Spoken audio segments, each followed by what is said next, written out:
Fala galera, bom dia, boa tarde, boa noite, boa madrugada. Meu nome é Sidney Martins, professor de língua portuguesa aqui do LAC Concursos, o maior site de videoaulas do Brasil, quiçá das Américas. Então, meu parceiro, vamos deixar de enrolação e vamos direto ao ponto. Você que vai fazer a prova aí do DPU já tá ligado que a banca é o CESP, então nós vamos fazer uma revisão geral do CESP. Agora, vamos trabalhar em cima das questões e é claro que eu vou fazer um pequeno acervo teórico. Sidney, mas eu já estou vendo teoria há um tempão.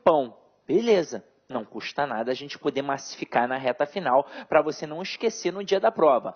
Sidney, caramba, ainda bem que você vai fazer isso, porque eu, na verdade, fui relaxado e deixei apenas para estudar a língua portuguesa no finalzinho, porque havia outras disciplinas que eram mais complicadas, pelo menos para mim, e eu acabei dedicando mais tempo. Então, caraca, eu estava preocupado com a língua portuguesa realmente. Então, agora, seus problemas acabaram. Vamos praticar em cima das questões. Então, vem aqui comigo, dá uma olhada na primeira questão. Então, olha só. Aqui, eu recortei um fragmento do texto para a gente poder trabalhar direto a questão. Então, vamos lá. Ó. Assim, a noção de capacidade é essencialmente um regime de liberdade. O leque de opções que uma pessoa dispõe, quer dizer, perdão, né, já até li aqui embaixo, ó, o leque de opções que uma pessoa tem para decidir que tipo de vida levar. Preservam-se a coerência e a correção gramatical ao se substituir tem, que está aqui, por dispõe, com a vantagem de tornar o texto mais de acordo com o padrão culto da língua. E aí vamos lá, tanto é que na hora da leitura eu li logo dispõe, né? Fiquei aqui de olho aqui. Então preste atenção. Na verdade, a gente tem de entender como é que funciona a base da transitividade para conseguir entender o processo da regência e saber se vai ou não acarretar algum prejuízo gramatical. Então, como base, acompanha aqui comigo rápido. Então, olha só. Eu vou botar aqui algumas frases. Então, vamos lá. O servidor comprou um carro. O servidor precisa de dinheiro. O servidor deu flores para Maria. Aí se liga só, meu companheiro. Quando a gente vai estudar o processo de transitividade, para a gente poder entender o que é uma análise sintática, a primeira coisa que a gente tem de entender é que a análise não é sintática, a análise é morfossintática. Então não tem como eu olhar um termo isolado e classificá-lo sintaticamente. Eu tenho, na verdade, de olhar a quem ele está ligado gramaticalmente, para aí sim conseguir classificar sintaticamente. Sabendo deste problema que o aluno carrega da escola, o que os avaliadores das provas de concurso público costumam fazer? Eles costumam colocar termos com preposição.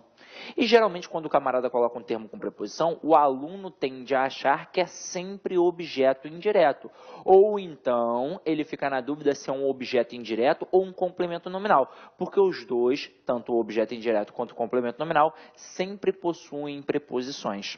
Agora, se o aluno entender que o objeto indireto está ligado a um verbo e que não é qualquer verbo, é o verbo transitivo indireto, e que o complemento nominal está ligado a um nome, ele já percorreu mais de 80% do trajeto dele. E aí vem comigo aqui. Para a gente poder fazer uma análise, basta nós pensarmos no sistema SVC.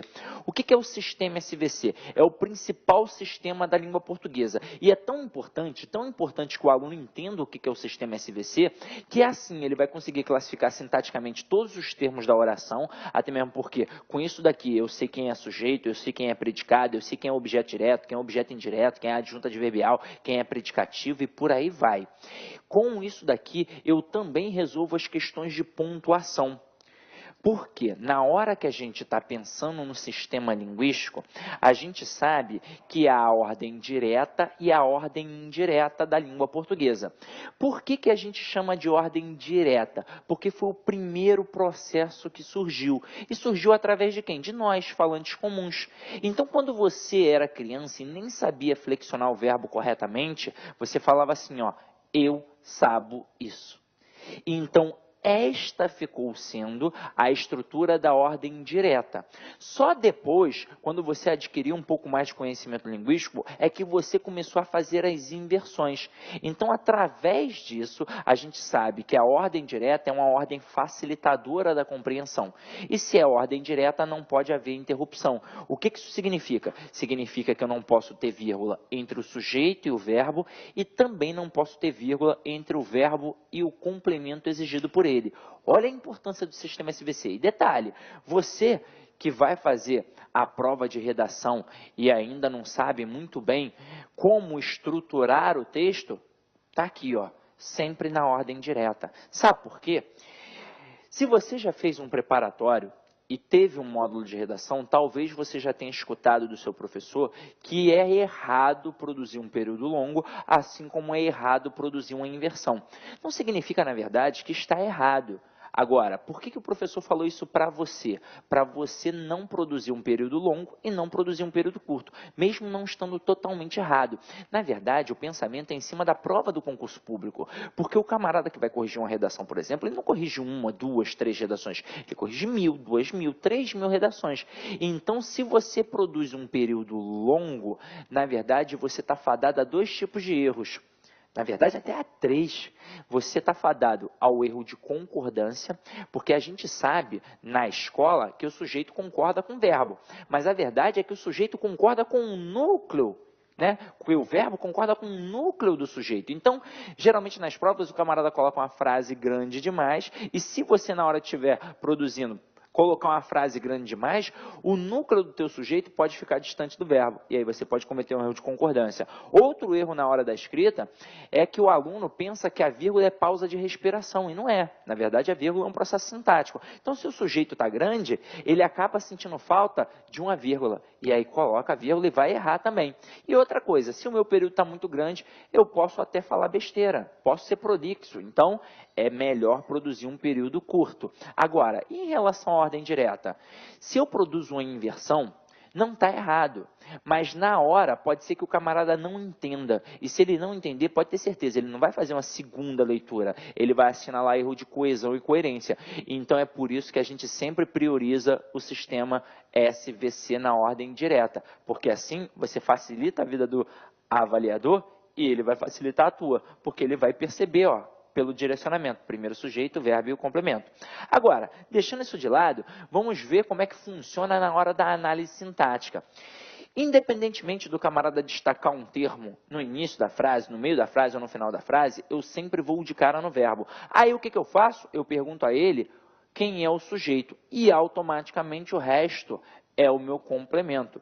Agora, como complemento, eu tenho 3 elementos. Por quê? Porque eu tenho 3 tipos de verbos. Eu tenho o verbo transitivo, o verbo intransitivo e o verbo de ligação. Então, eu vou ter 3 complementos possíveis. Eu terei um objeto, eu terei uma circunstância que eu vou tipificar através do adjunto adverbial e eu terei aqui uma característica que, no final das contas, será o meu predicativo. Para poder facilitar a nossa vida, eu vou colocar aqui circunstância de localidade. Por que eu estou fazendo isso? Porque normalmente a gente, ao visualizar um termo que indica localidade com preposição, a gente tende a dizer que é objeto indireto. Porque isso vai te confundir. Está pedindo a preposição, quando na verdade vai ser um adjunto adverbial de lugar para a maioria dos gramáticos. Agora, se liga só. Sidney, como é que isso funciona? Vamos lá. Eu tenho 3 verbos, o transitivo, o intransitivo e o de ligação. Então, preste atenção no que eu vou te falar aqui agora. Os 2 primeiros, o transitivo e o intransitivo, eles são os chamados verbos nocionais. O que é isso? É um verbo que me dá uma noção de ação.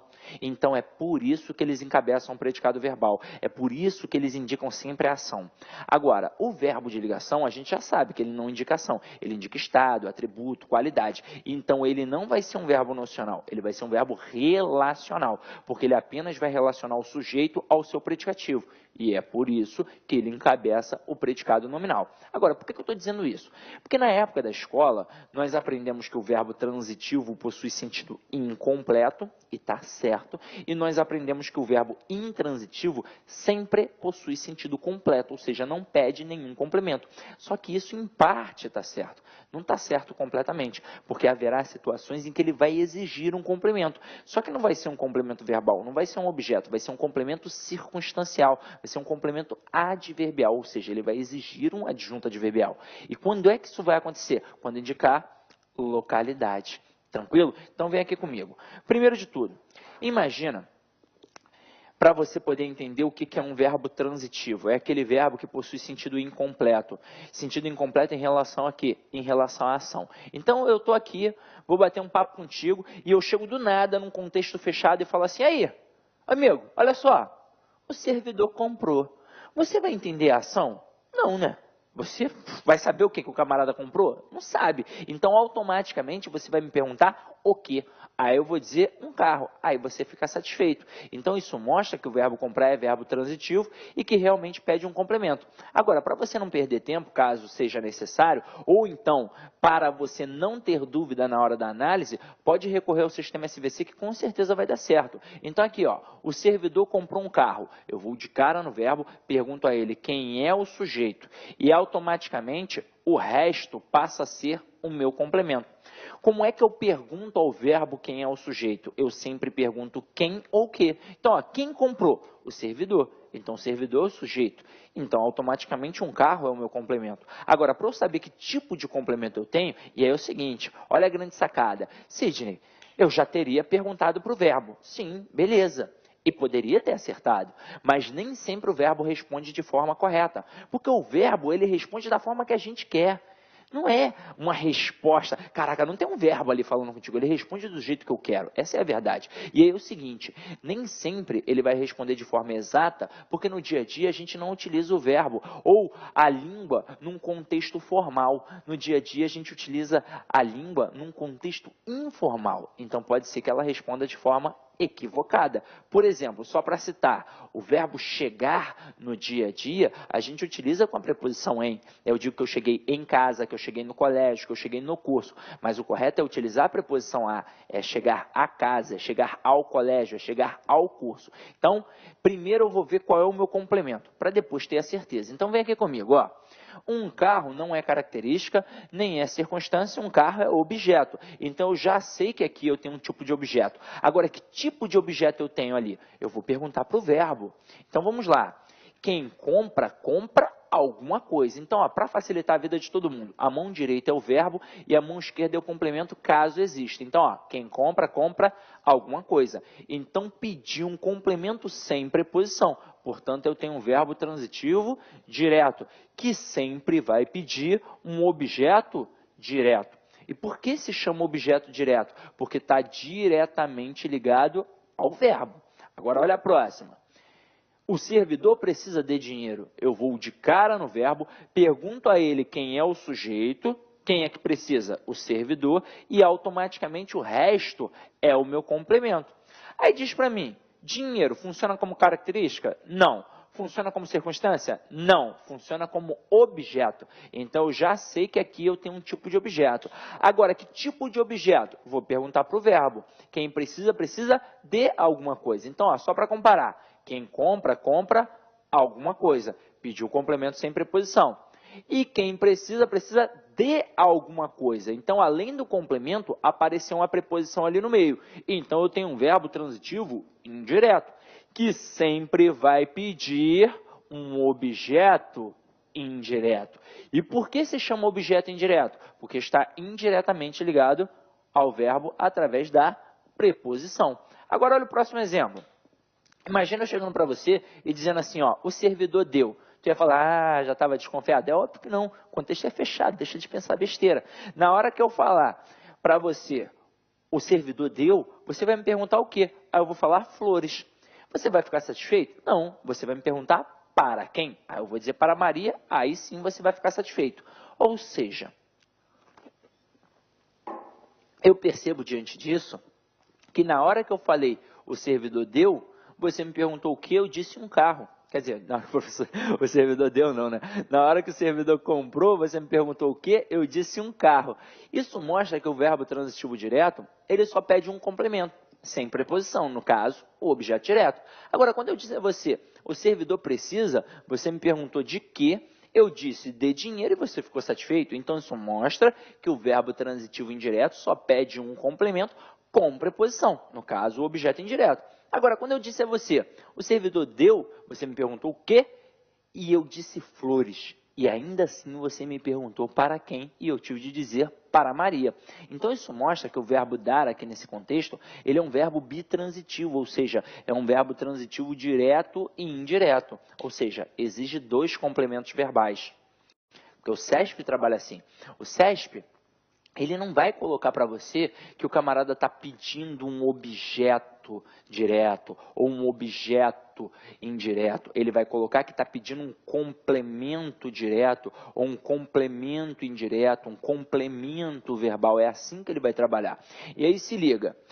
Aqui eu tenho flores como objeto direto e para Maria como objeto indireto. Afinal de contas, quem dá alguma coisa para alguém. A coisa é o complemento sem preposição. E para quem eu dei é o complemento com preposição. Então, por isso, objeto direto e indireto. Importa a ordem? Não. Tanto faz aparecer primeiro direto ou indireto. O que eu não posso fazer? Eu não posso alterar. Eu não posso colocar primeiro, eu não posso, na verdade, colocar dois objetos diretos ou dois objetos indiretos. Mas a ordem, tanto faz. Agora, por que eu não posso colocar dois diretos ou dois indiretos? Simples, porque o nome do verbo é transitivo direto e indireto. Agora, antes de eu passar para o verbo intransitivo, eu vou lançar um desafio aqui, ó. Eu vou botar assim, ó. O servidor comeu do bolo. E aí presta atenção agora nisso que o CESP adora. Então se liga só. O termo do bolo, ele não vai ser objeto indireto só porque tem preposição. Lembra que eu disse que a análise é morfossintática? O termo do bolo, ele está ligado ao verbo transitivo direto comer. Então aqui, ó, é verbo transitivo direto. E verbo transitivo direto pede objeto direto. Ah, Sidney, mas tem preposição. Então, objeto direto preposicionado. Aí vamos reparar no negócio aqui. Vou botar aquela outra frase, ó. O servidor precisa de dinheiro. Vamos comparar as duas para poder entender a diferença entre elas. Então, quando eu digo o servidor precisa de dinheiro, eu posso tirar a preposição aqui? Eu posso falar o servidor precisa de dinheiro? Claro que não, não é? Porque nesse contexto, quem precisa de alguma coisa. Então, o que eu concluo? Eu concluo que a preposição do objeto indireto é uma preposição obrigatória, exigida pelo verbo, e por isso esvaziada de sentido. É por isso que é uma preposição relacional. Agora, quando eu coloco o servidor comeu do bolo, eu posso ou não posso retirar a preposição e dizer o servidor comeu o bolo? Posso, não posso? Então, se eu posso retirar a preposição, significa que essa preposição é facultativa. Ela não foi exigida pelo verbo. É por isso que é um objeto direto preposicionado. Agora, se ela é facultativa, por que eu coloquei? Para evitar uma ambiguidade. Porque se eu falar que o servidor comeu o servidor comeu o bolo todo. E se eu falar que ele comeu do bolo, ele comeu apenas parte do bolo. Então, por exemplo, lá na hora da prova, se o camarada colocar assim, ó, o servidor comeu do bolo e falar, a retirada da preposição pode ser feita sem nenhum prejuízo semântico. Está errado. Porque aqui, se eu retirar a preposição, eu estou dizendo que o camarada comeu o bolo todo. E se eu coloco a preposição, eu estou dizendo que ele comeu apenas parte do bolo. O objeto direto preposicionado, ele normalmente vem com dois aspectos. Ou é para evitar ambiguidade, como apareceu aqui, ou é apenas para dar uma enfatizada, como na frase que está na Bíblia, amarás a Deus sobre todas as coisas. Quem ama, ama alguém. Não precisa colocar a preposição a. Só que aí repara, aí foi apenas para dar uma enfatizada. Ou seja, se eu retirar a preposição, não haverá nenhum prejuízo, nem gramatical, nem semântico. Aqui, ó, tem prejuízo semântico. Então fica ligado, ficou a dica, tá? Agora, para a gente poder finalizar não, né? Dar continuidade aqui nessa análise, imagina o seguinte, Olá, meus amigos! E aí, tá gostando da aula do professor Sidney Martins? Quer continuar assistindo essa videoaula? Aliás, você quer assistir essa videoaula e quer fazer o curso completaço, 100% focado no Língua Portuguesa na Banca do CESP, convido vocês a acessarem o nosso site. Lá nós temos essa videoaula e mais este curso, que temos aí 30 videoaulas, 33 horas de videoaula, 60 dias de acesso por investimento aí, o melhor custo-benefício do mercado, apenas R$ 70. Tá certo, meus amigos? Então, espero vocês aí, aqui no Lá Concurso. Ah, já esquecendo, se você quer baixar o material de apoio dessa videoaula, o material de apoio completão, clique aqui embaixo, e você pode baixar esse material de apoio gratuitamente aqui no Lá Concurso. Forte abraço, espero vocês. Tchau, tchau. Clique lá.